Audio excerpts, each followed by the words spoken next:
What's going on, everyone? My name's Boyd, and I'm back with some more Age Mythology. The Titans action spawning in the left side of the map in the red color, playing as Isis. His name is Apple. His partner today in the blue color, playing as Odin. It's GrandMonster. Together they are Grand Apple. On the other side of the map, in the green color, playing as Gaia, it's IamMagic. His partner today in the teal color, playing as Uranus, is Flame. Currently on. Together they make Hipumtli. I can't say it. It's currently 1-1 in this best of 3 for DoD Shelties 2v2 tournament. Had some insanely good games. This is some really close levels between the teams. Magic is obviously one of the best 1v1 players around. He's teaming up with his good friend Flame here, who's, let's be real, he's been letting the team down a little bit in the past couple of games, but to no fault of his own. Apple's been playing insane in these games and really doing some work, whereas GrandMonster has been keeping up with Magic for the most part, unfortunately getting completely run over in that last game, and Magic being able to go out of control with that incredible ending. So, new game, new life, new me. Wow. Wowzers. Wowzers indeed. Okay, what is the play here? We've got double Atlantean for Flame and Magic. I'm sure Magic has a bit of a sigh where he sees the Gaia here. It really does restrict your options. So we'll see what they choose to do. I think they were hoping they would get like double Uranus or Uranus Kronos and then double the Norse player, because it's really easy to get a quick win against Norse when their partner is Egypt, because you can just run in and kill them. So we'll see what happens. But GrandMonster's also rolled Odin, so he's got to be dream roll for him. He's playing his main against a low tier in a matchup that favors him. So he's playing the Odin against Gaia, and when people think that Odin beats Uranus, you got to say, well, does Odin beat Gaia? I think it would have to be yes, but there is a couple of subtleties that are a little bit different, right? Valor isn't necessarily missed in the Uranus versus in the Atlantean versus Norse matchup, or specifically Odin matchup, Atlantean versus Odin matchup. Valor's not missed. It's not that important. Prometheans are not missed either, because you have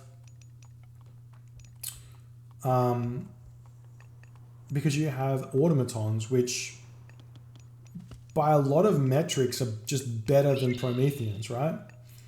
Then on top of that, you've got Spider Lair. We are seeing a fast 2-town setup from Magic. You also got Spider Lair, which means you can do some things.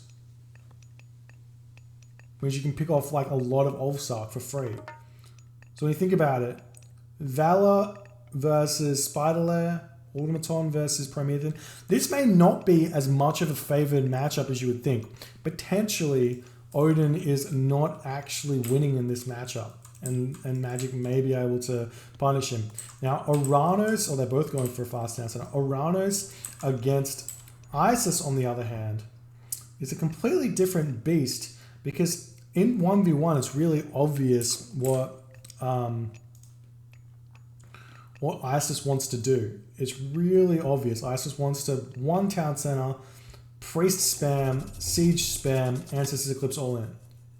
But in 2v2, it stops being that simple, because you've got the opponent you have to think about. You have to go in with your partner's strategy.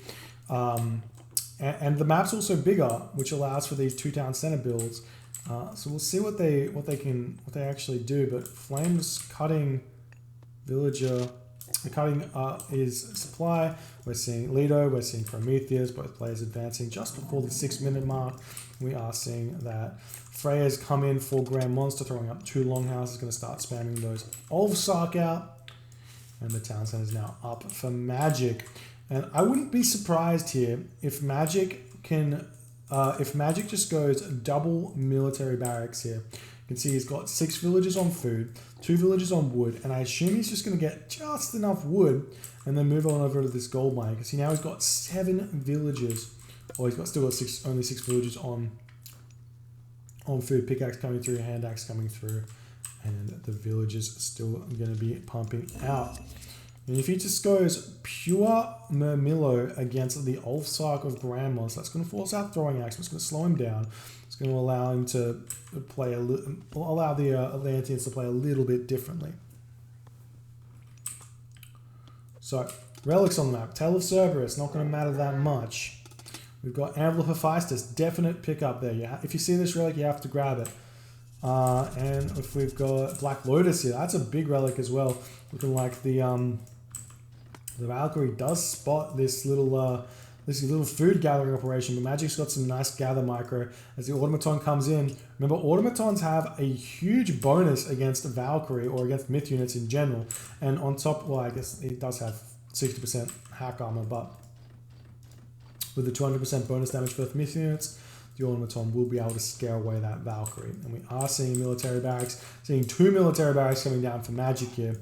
So seeing the Ulfsark spam coming, and he is playing around it beautifully right now with another mana over here in order to get that one. Now the Valkyrie will be able to pick off this automaton, but if there's another one coming, he can rebuild it.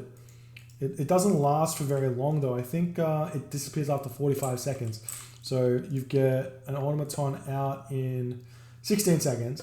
You send it over and you should be able to save it. No, does not want to do it. Does not want to save the automaton. Fair enough. Fair enough. Saving the favor for Stymphalian birds is also a valid option.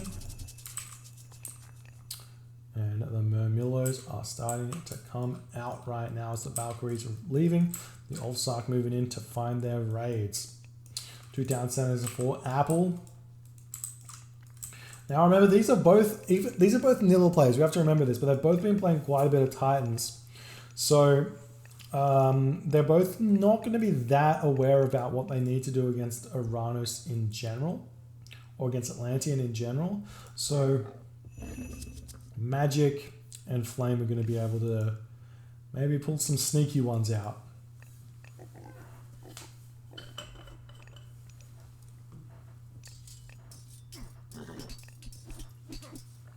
Oh, the medium infantry timing there from GrandMonster was really nice, as he's managed to basically get an upgrade on his units, and the villagers immediately go into their mana. Magic's just going to be trying to take as little damage as he possibly can and get himself set up here to deal with the army of GrandMonster. Now they have spotted these villagers. They will just jump into the mana here. Oh, going after the Valkyrie. A forest fire coming down. They're losing 1 citizen. The rest of the citizens are going to jump into this mana here. And these Murmillo are going to be hurting quite a bit because they're getting taken down by the forest fire. But the Ulfsark will eventually get picked off. The Valkyrie gets picked off. And the villagers just get back to work. But GrandMonster is going to have access to map control now. Apple does hit the Heroic Age through Nephthys. He's going to be throwing down Migdol Stronghold. He doesn't have any barracks up, which is a big... I mean, he may throw them down, but it's a big... it's very difficult, basically, for Egyptians to deal with the infantry Terma army of Uranus with just a Migdol. Because the Terma pick off the chariots and the Murmillo pick off the elephants and the camelry. So that's a thing, I guess. I guess it's a thing. But there's the armory for GrandMonster. Thea's coming through for Flame. So we may be seeing a fast Titan here from Flame, which wouldn't surprise me in the least bit here, because he has the time to do it. Same with Magic as well, but Magic has to stay in the classical edge for a little bit longer. And now we've got the Ulfsark making their way over onto Flame's base. Flame's got some nice mana set up. I don't know why you would do this when you can just move over to the town center. Yeah, you get a little bit more, but if you get raided on that, then the town center is only covering this farm. But looking like Magic's finding something to kill. He's found an ox cart. Kill that one off. 100 resources there. Ulfsark are in here. Flame not paying attention, but neither is GrandMonster. He's got hit, and that will give him the notification to run into the manor. And now Flame getting out of there. Villagers will return back to work. Throwing Axemen are starting to come out now, so now Magic has to think about transitioning away from pure Mermilla, but you can just start building Arcus out. Not waste any resources on those low cost efficiency Terma, or low cost efficient Terma. But 3 town centers now for Apple. He's starting to get a pretty big army coming in. We've got double palace coming up, and Flame is just like, I'm just sitting in my base. I don't want to fight. I'm going to sit in my base and I'm going to try and defend this attack that's coming for my face. But double palace up. Don't need anything else. I'm full population. We're all good. Whereas Magic is like, I need something to take this down to. How do I stop that? Well, GrandMonster's grabbing that one. Apple's coming over. He's going to pick up every single one of these Mermillo, which he really doesn't want. You see the Shockwave coming in, going to allow Magic to survive with maybe a couple of Mermillo instead of losing them all. But Flame now leaving his base, be taking out some of these units. GrandMonster hits the Heroic Age through Skadi. The Stymphalian birds are out now though, with Arcus as well. With the Citizen sitting idle, needs to get to work. There he goes. Making some Arcus, making some Mermillo moving forward. The army's out of position right now, but this could be a really big timing push. With Ancestors Eclipse coming in, a Frost onto the army, just go for the base. You have 3 siege towers, probably enough to just clear this all out, to be honest. But GrandMonster is under attack right now. The Stymphalian birds are gonna start losing their lives. Actually, no, there it is. There's no Axe of Muspel. Heshbush trees down. More Stymphalian birds coming through, but the army is looking brutal right now for Apple as he's pushing in. I think Magic needs to come over and try and help out in this situation here, but there is a Frost that can be thrown down as the siege tower is coming in. Double Palace, Ancestors Eclipse coming in. Magic is now able to push though because there's no Frost, so he can make a push in here, but he has no destroyers right now. And the army is pushing into Flame's base. Fortified town centers trying to come in. Lots of heavy chariots in here. Lots of Flame units falling. He's got no gold in the bank because he's spending it all, not because he's not got any, but he's sitting with an excessive amount of food right now. He's still able to sell that off and keep pumping units out. But looking like Magic is making his way over to defend, realizing that Apple is going to be able to take this town center down. But fortified town centers comes through. There's only, well, there are 3 siege towers here as Flame pauses the game. Difficult tactical pause by Flame. And Flame says ready, someone was spam nudging him. Oh, of course, tactical spam nudge.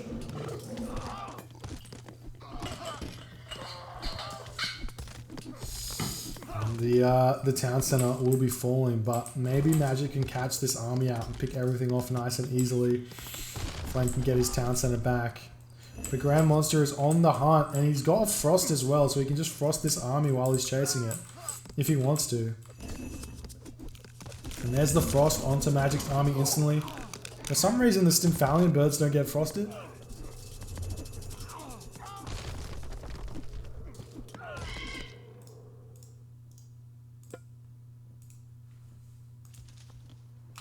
Excluding all flying units. There you go. Did not know this. That's unlucky. Yet again, North's getting the short end of the stick. But Apple just able to completely push through here. I see no real way for Magic to bring this game back. We are seeing, oh, Atlas is the way. We can get all of these units into one implode and get huge value out of the implode. He may be able to get this location back under control, but it's going to be 8 town centers to 4 town centers, even if they get this town center back. And this is against Atlantean as well. There's so many siege towers here. I don't know what I'm seeing, but the Arcus Raid's coming in, picking up a lot of GrandMonster's units right now. All this is all going on. Magic's all over the map with these. You've got Stymphalian birds over here. Really doing some work, pulling the units back into the spider eggs, but GrandMonster on top of that one. There's the Atlas. Use the Atlas over here. Yes. Grabs these, gonna grab every single one of these Chariot Archers. Chariot Archer's not running though. You should definitely run if you can. Balder coming through for GrandMonster though. Instant Balder. What is the population at? 267. Magic sitting at 140. I do not think that Magic's going to be able to defend against this. He's throwing down watchtowers. He needs to throw down more than one though, that's for sure. But the Implode does help out Flame a little bit, but he's got no units, and Magic taps out, Flame taps out. GG. Well played by GrandMonster and Apple. Unfortunately for Magic and Flame, they do lose this series, and Grand Apple take it over Hupmtli. Really well played. I think unfortunately Magic did, like, Gaia was the only god that he didn't want to see here. Unfortunately Magic saw Gaia. Same thing for Flame, he got his Ranos. I think the plan here for Magic and Flame was definitely a double onto GrandMonster with Atlantean, but it's definitely not going to work with Gaia, and unfortunately it did not work out. So GG. Move on to the semi-finals now if the players are waiting. And we'll get that game going real soon. Thanks for hanging out with me. Appreciate you guys so much. Hope you're enjoying the game.